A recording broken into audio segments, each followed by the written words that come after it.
un vídeo más de este curso sobre técnicas de análisis en inteligencia estratégica. En esta ocasión vamos a hablar de la relación entre variables. Es un tema bastante importante para los analistas de inteligencia porque independientemente de su campo de especialización, que puede ser, pues no sé, analista militar, en terrorismo, en analista criminal, en una determinada área o zona geopolítica, independientemente, como digo, de su especialización, van a tener que lidiar con este tipo de relaciones entre variables para hacer sus análisis. Yo he escogido las que creo que son las dos más importantes y también las dos más utilizadas, al menos en lo que a mi experiencia se refiere, ¿no? Hay muchas más que veremos, al menos saber que existen, ¿no? Pero nosotros nos vamos a centrar en esas dos porque, como digo, creo que son las dos que más se utilizan. Es importante para un analista también saber algo de estas técnicas porque habitualmente en las empresas privadas a los analistas de inteligencia les suelen hacer un test en el que les preguntan varias cosas, ¿no? Entre estas cosas sencillas, pero para alguien que las ha trabajado, ¿no? Y por eso va a ser importante para vosotros seguramente que sepáis al menos de estas técnicas y sepáis implementarlas, porque así vais a salir con éxito de cualquier test que os realicen, ¿no? Bueno, pues sin más, vamos a ponernos a ello. Para hacer esta técnica, para implementar esta técnica, como veréis, no he escogido el software R, el RStudio que llevábamos trabajando con él a lo largo del curso, sino el SPSS. ¿Y por qué lo he hecho?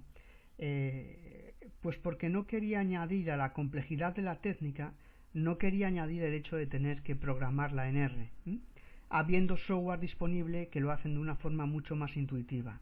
Y como sé que muchos de vosotros va a ser el primer contacto con estas técnicas que vais a tener, pues para hacerlo más fácil, pues he optado por elegir el SPSS, que así os puedo explicar muy bien la técnica sin ninguna dificultad de código ni de sintaxis. Bueno, pues sin más, vamos a comenzar.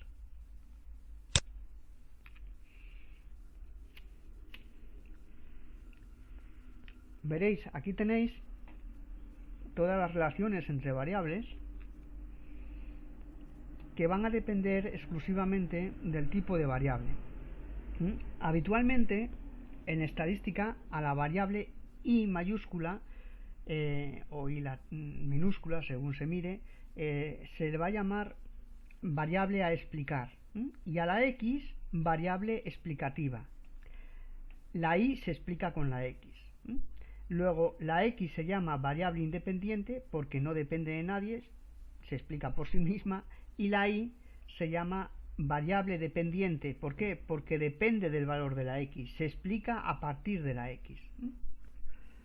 Bueno, también va a depender, hay dos tipos de variables, como sabéis, las hay cuantitativas o numéricas, o cualitativas, que son las que se basan en los atributos. Atributos serían, por ejemplo, el color de ojos, azul, verde, castaño, o el color de pelo, negro, rubio. Todo eso son atributos y son variables cualitativas. Bueno, pues si nuestra variable explicativa y la que queremos explicar, nuestra X y nuestra Y son ambas numéricas, tendríamos que implementar la técnica de la regresión lineal, que es la que vamos a ver a continuación.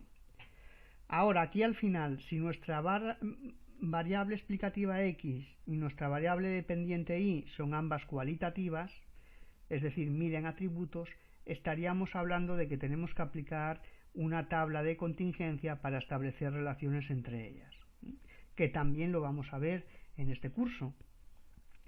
Ahora bien, si nuestra Y es numérica y tiene varias X numéricas, no como en el primer caso que solo tenía una variable numérica para explicar la Y, sino aquí hay varias variables numéricas que intentan explicar la Y. En ese caso estaríamos hablando de una regresión múltiple. Pero si sabéis hacer una regresión lineal, si sabéis qué hipótesis de cabecera tiene una regresión lineal, si sabéis qué transformaciones hay que aplicar a los datos y si sabéis interpretar correctamente el modelo de una regresión lineal, ya tenéis casi todo hecho para hacer una regresión múltiple sin demasiadas complicaciones. Bueno, otro caso, que la y sea numérica y la x cualitativa. En ese caso estaríamos hablando de un análisis ANOVA. Y si la y es cualitativa y la x numérica, estaríamos hablando de una regresión logística, también conocida como logit. Este tipo de regresión es muy utilizada por las entidades bancarias, por ejemplo, para dar créditos a los clientes. Tienen una variable a explicar que es dicotómica, cualitativa, es ¿doy el crédito o no lo doy? Es una variable dicotómica que tratan de explicar con varias variables x explicativas numéricas. Pues eso es la regresión logística. Pero como veis, nosotros vamos a tratar la primera y la última, que considero las más importantes para el análisis de inteligencia. Bueno, aquí tenéis la ecuación del modelo de regresión simple. Como veis, no es nada complicado, sí que tiene algunos símbolos extraños, pero no os preocupéis porque aquí os explico qué son esos símbolos que aparecen por ahí. Bueno, y es la variable que queremos explicar. X es nuestra variable explicativa. Beta sub i y beta sub 0 son los parámetros que hay que estimar con los datos. Y u representa el error que todo modelo tiene, porque no olvidemos que un modelo no deja de ser una simplificación de la realidad y por tanto tiene que tener error. Si no lo tiene, sería la realidad misma, Muy bien, continuemos. Bueno, aquí hay un tema importante que son las hipótesis de cabecera del modelo. La mayoría de los errores se cometen porque la gente no tiene en cuenta las hipótesis de cabecera que hay que respetar. Así en la prensa escrita habitualmente vemos gente que hace regresiones con todo tipo de variables. Como si cumplen las hipótesis del modelo, como si no. Las meten y hacen una regresión, hacen cosas verdaderamente extrañísimas. Bueno, pues bueno, la primera hipótesis que debe cumplir nuestro modelo de regresión es la linealidad de los datos. Tiene que ser más o menos una línea recta. Como veis aquí, esto es una curva hacia abajo. Esto del lineal no tiene nada, ¿no? Y diréis, bueno, pues llegado a este punto se acabó. Hemos cogido dos variables, la x y la y, que tienen este gráfico de datos, este plot. Luego ya no podemos hacer nada más. Ya no podemos aplicar el modelo. No, porque como los buenos jugadores de póker tenemos un as, bueno, los buenos jugadores, los timadores, tenemos un as bajo la manga. Se me está acabando la batería, voy a cargar esto. Como digo, tenemos un as bajo la manga. ¿Y cuál es ese as? Ese as son que podemos aplicar transformaciones a nuestros datos.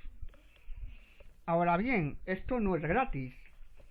Es decir, si aplicamos transformaciones a nuestros datos, ¿qué va a suceder? Pues va a suceder que la interpretación del modelo va a cambiar, como veremos a continuación. Bueno, eso lo veremos más adelante. Ahora vamos a seguir con nuestras hipótesis del modelo. Aquí tenéis otra. Esta es homoscedasticidad. Esto quiere decir que nuestras observaciones deben tener unas varianzas parecidas. La varianza quiere decir su distancia al punto medio debe ser parecida, ¿no? Lo contrario es heterocedasticidad. ¿Veis? Aquí las varianzas son cada una de su padre y de su madre, y aquí forma como una especie de embudo las dos líneas, ¿no? que ocupan todos los datos. Aquí forman dos rectas paralelas y esto es un embudo. Pues tiene que ser parecido a esto. Luego las observaciones deben ser independientes una de otra. Es decir, porque de ser dependientes no estaríamos hablando ya de aplicar un modelo de regresión simple, sino a lo mejor una serie temporal. Cuando una observación es dependiente en el tiempo de la anterior, estamos hablando de una serie temporal y no de una regresión lineal. Y la cuarta hipótesis del modelo, hipótesis de cabecera, es que los datos deben ser más o menos normales. La mayoría de los datos lo son, es decir, hay unos cuantos datos que son puntuaciones extremas, como cuando medimos el peso de una población. Bueno, pues hay siempre unas puntuaciones extremas de gente que pesa muy muy poco y de gente que pesa muchísimo, pero la mayoría de los pesos están dentro de lo que se denomina la campana de Gauss. Bueno, pues estas son las, digamos, las hipótesis de modelo, del modelo de regresión. Bueno, aquí vamos con otra cosa interesante, que son las transformaciones. Bueno, las transformaciones, vamos a ver 4 de ellas. La primera de ellas es la transformación logarítmica. Esta es la que más vais a utilizar, si no, en el 90% de los casos yo diría que vais a utilizar transformación logarítmica. Mira, veis aquí los primeros, estos datos de aquí, veis, parece que sí que tienen una línea recta, pero veis estos de aquí que están más alejados. Claro, ¿qué va a ser la recta de regresión? Va a intentar coger esos datos, entonces va a ser una regresión muy mala. ¿Qué hacemos? Viendo cómo están los datos, intentamos sacar el as de la manda, que os dije, y aplicamos logaritmos. Y entonces, veis, los datos ya cambian, esto sí es más lineal, aquí sí que puedo aplicar ya el modelo de regresión lineal. Bueno, otra transformación, el cuadrado. Aquí han aplicado cuadrado a la variable explicativa x. Este era el gráfico que teníamos para explicar la linealidad. ¿Veis que es una curva hacia abajo? Estos datos no son lineales, así no podemos trabajar con ellos. Aplicamos la transformación del cuadrado y ¿qué pasa? Que bien, forman una línea y esto ya sí es trabajable. Otro tipo de transformaciones son la raíz cuadrada y la exponencial. Como veis, este de aquí arriba es el mismo gráfico que este, aplicando dos transformaciones diferentes. Al mismo gráfico le han aplicado a los mismos datos la raíz cuadrada y la exponencial. Yo, de elegir entre los dos, me quedaría con esto, que parece más recto, ¿verdad? Parece más recta la exponencial que la raíz cuadrada, pero para gustos. Bueno, pero ¿qué dijimos? Que si aplicábamos transformaciones a los datos, entonces nuestra interpretación de los resultados va a cambiar. Y este es otro de los grandes errores que suelen cometer por ahí la gente. Y es que aplican transformaciones a los datos para que la recta se adecue, para que los puntos les salgan más o menos lineales, pero luego en la interpretación pues se olvidan de que han aplicado transformaciones y la interpretan como si fuera una regresión con datos sin transformar. Bueno, mirad, aquí os he puesto 4 casos. Como sé que lo que más vais a utilizar son los logaritmos, pues os he puesto todas y cada una de los casos que se pueden dar en logaritmos. Bueno, en el primer caso hemos tenido suerte. Hemos hecho el plot de nuestras variables x e y y nos dan unos datos lineales. Ya son lineales sin aplicar ninguna transformación. Luego no hemos aplicado transformaciones. Luego la interpretación sería: si x aumenta una unidad, es decir, si esta x aumenta en 1, ¿cuánto aumenta la y? Pues 5 por 1, 5. La y aumenta en 5 unidades. Este es el caso más sencillo. Luego, el segundo caso, aquí ya sí hemos tenido que aplicar una transformación logarítmica, en este caso nuestra variable explicativa x. ¿Cómo se lee esto? ¿Cómo se interpreta? Si x incrementa en un 10%, como hay logaritmo, ya no leemos en unidades, sino que leemos en tanto por ciento. Entonces, si x incrementa en un 10%, que es un 0,1, y se incrementa en 15 por ese 0,1, que es 1,5. Como veis, los logaritmos los leemos en tanto por ciento y la y, el resultado de la y, lo leemos en unidades porque la y no tiene logaritmo. A todo esto, esta ecuación que os pongo aquí es la ecuación que da como resultado el software, el programa. O sea que esto os lo da el software cuando hagáis la regresión lineal.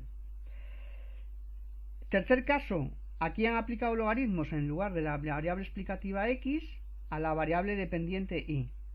Y entonces, si x incrementa en una unidad, aquí no hay logaritmo, luego hablamos de unidades. y se incrementa en un 0,3%, o sea, 30%. 0,3%, que son un 30%. Y el cuarto caso es que hemos aplicado logaritmos tanto a la variable dependiente como a la variable independiente. Y entonces esto se lee de la siguiente manera. Si x aumenta en un 1%, y aumenta en un 0,1%. O en otras palabras, o lo que es lo mismo, si x aumenta en un 10%, y aumenta en un 1%. Bueno, pues espero que os haya quedado clara la cuantificación. Y vamos con lo siguiente ya. Bueno, pero aparte de la cuantificación, a la hora de interpretar una regresión lineal juegan más cosas que debemos saber. Y esto, como pongo aquí a la izquierda, es lo que yo llamo categoría SSLF, o sea, suicídate si lo fallas. O sea, esto lo tenéis que tener claro. Cuando os pregunte a alguien cómo se interpreta una regresión lineal, le tenéis que decir, por lo menos hay que tener en cuenta estas 4 cosas, si no más, pero estas 4 por lo menos. Y entonces ya diciéndole eso, pues vuestro interlocutor sabrá que sabéis de lo que habláis. Bueno, en primer lugar, tenemos que mirar el estadístico t. La t nos dice si la variable x que hemos escogido para explicar la y es significativa, esto es, si la explica o no. Si no es significativa, hay que tirarla a la basura, porque estamos intentando explicar algo con una variable que no nos vale, entonces hay que desecharla. Para ser significativa, la t tiene que ser, aquí no sé si lo he puesto bien, porque he puesto t entre menos 2 y 2, y no es eso lo que quería poner. La t tiene que ser menor que menos 2, es decir, menos 2,1, menos 2,2, menos 3, menos 2,3, menos 2,4, menos 2,5, así hasta el infinito. Y la t, o bien, la t o es menor que menos 2, como digo, o es mayor que 2. 2,1, 2,2, 2,3, 2,4. Siendo así, es una variable significativa. Si no, no es significativa. Si está, como pongo aquí, entre menos 2 y 2, o sea que toma valores menos 1,9, menos 1,8, 2, 1,9, 1,8, 0, menos 0,5, todo eso no es significativo. Bueno, lo segundo que tenemos que hacer es estudiar el signo de la beta. Si la beta de la x en los ejemplos que vimos anteriormente de cuantificación, la beta siempre tenía signo positivo. Entonces, si la beta de la x es positiva, ¿qué pasa? Que si la x aumenta, la y también va a aumentar. Pero si la beta tuviera signo negativo con un menos, ¿qué sucede? Que si la x aumenta, ¿qué le pasa a la y? Que disminuye. Bueno, la tercera cosa es cuantificar, que ya hemos visto cómo se hace la cuantificación, y después hay que tener en cuenta el valor del r cuadrado. Habitualmente, bueno, el r cuadrado explica la varianza total explicada por el modelo. Habitualmente se toma como un buen modelo aquel que explica del 70% en adelante, y un mal modelo del 60% o menos. Del 60 al 70, por ahí podríamos mirar a ver si el modelo se puede adecuar o no. A partir del 70 es un buen modelo, menos del 60 es malísimo. Vale, pues estas 4 cosas es las que tenéis que tener en cuenta. Bueno, ahora vamos con los ejemplos. Yo os he puesto 2 ejemplos. Voy a encender esto un momento. Ya está. Yo os he puesto 2 ejemplos. El segundo de ellos lo he implementado con SPSS, porque como os decía al principio, quería ahorraros el tener que hacerlo con código R, y supuse que algunos de vosotros erais nuevos en estas técnicas, y por eso trato de hacerlo lo más sencillo posible. Bueno, vamos con el primer ejemplo. En el primer ejemplo, aquí hemos hecho un plot, ¿veis? Hemos graficado nuestra variable x, nuestra variable y, las observaciones. ¿Y qué vemos? Bueno, vemos que a partir de aquí sí que se podría trazar una línea, pero ¿qué pasa? Tenemos estos puntos de aquí, que si hacemos una regresión lineal, la línea va a hacer así. Va a tratar de cogerlos y va a ser muy mala predicción.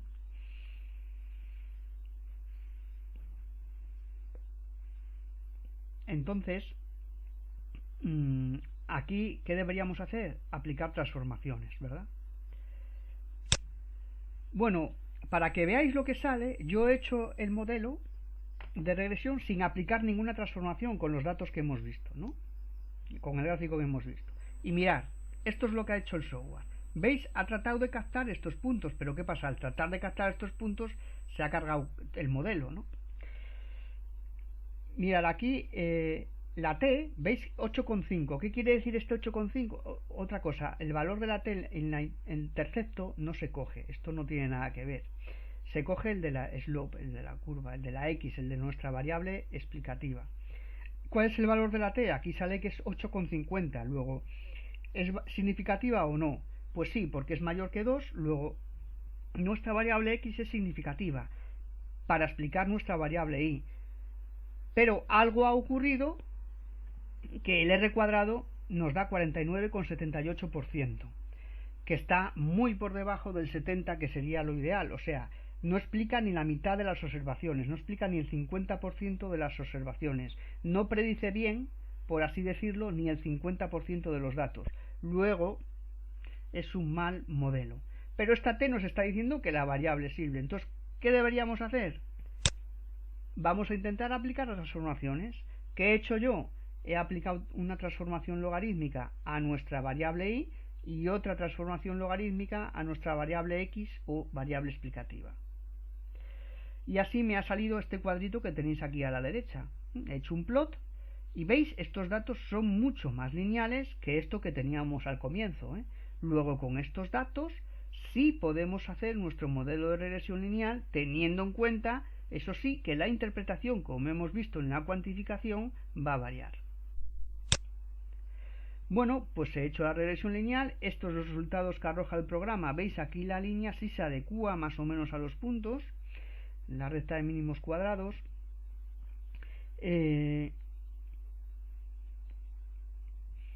Mirad, estos son los datos que tenemos que coger para la ecuación. Aquí está el valor del estadístico T, 12,83, es mayor que 2, luego es significativo. Y el R cuadrado, que nos da 69,29%, raya al 70%, luego este sí que es un buen modelo. Bueno, aquí os decía, mira, aquí tenéis el 1,9 y el 0,85 que veíamos en la anterior diapositiva, en los resultados. Esto, con esos dos números montamos la ecuación. Logaritmo de Y, que es GTIN, es la variable Y. Entonces aquí sería lo mismo que poner logaritmo de Y es igual a 1,9, que figuraba en los resultados, más 0,85 por el logaritmo de X. La Y total es la X. La T es 12,8 y este es el R cuadrado. Bueno, una T mayor que 2 de 12,8, ¿cuál es la interpretación? Nos indica que la variable X es significativa. El signo es positivo. Luego, si aumenta X, Y también va a aumentar. Cuantificación. Como hemos tomado logaritmos, si los ingresos aumentan en un 1%, los gastos aumentan ¿en cuánto? En 0,85%. La R cuadrado. El modelo explica el 69,29 del total de la varianza. Rayando el 70%, luego se puede decir que es un modelo más o menos aceptable. Bueno, ahora vamos con el segundo ejemplo, esta vez implementado en SPSS. Bueno, pues aquí tenéis, lo primero que tenemos que hacer es con nuestras variables, la variable independiente y la variable dependiente, pues hacemos un plot. ¿Para qué? Para ver la linealidad, para ver si se cumplen las hipótesis del modelo.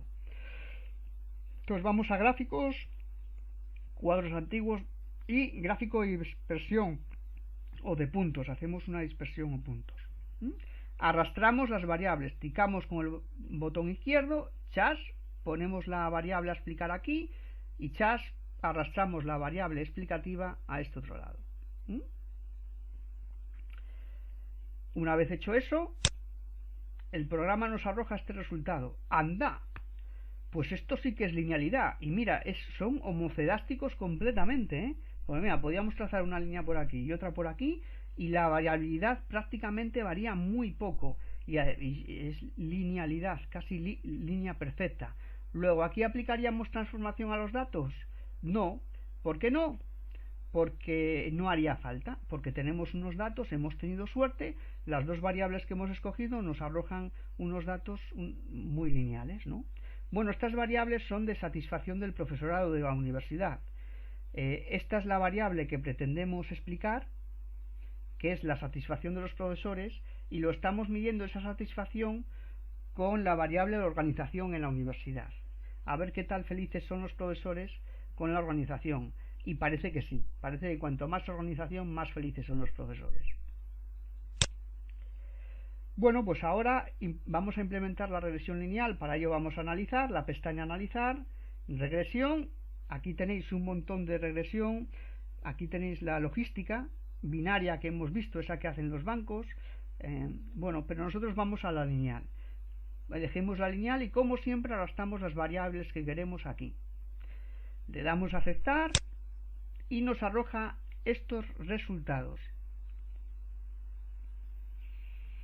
Bueno, aquí como veis el modelo, el R cuadrado es 0.925, es decir, multiplicamos esto por 100, 92,5% queda explicado. Luego es un modelo muy bueno.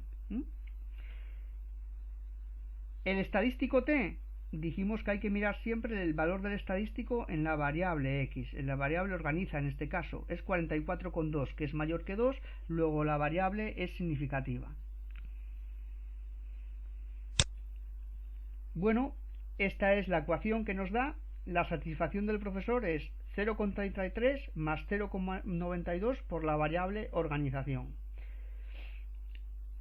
El estadístico t es 44,2 y el r cuadrado aquí lo tenéis. ¿Cuál es la interpretación? Pues como vimos ya antes, una t mayor que 2 de 44,2 nos indica que la variable organiza es significativa.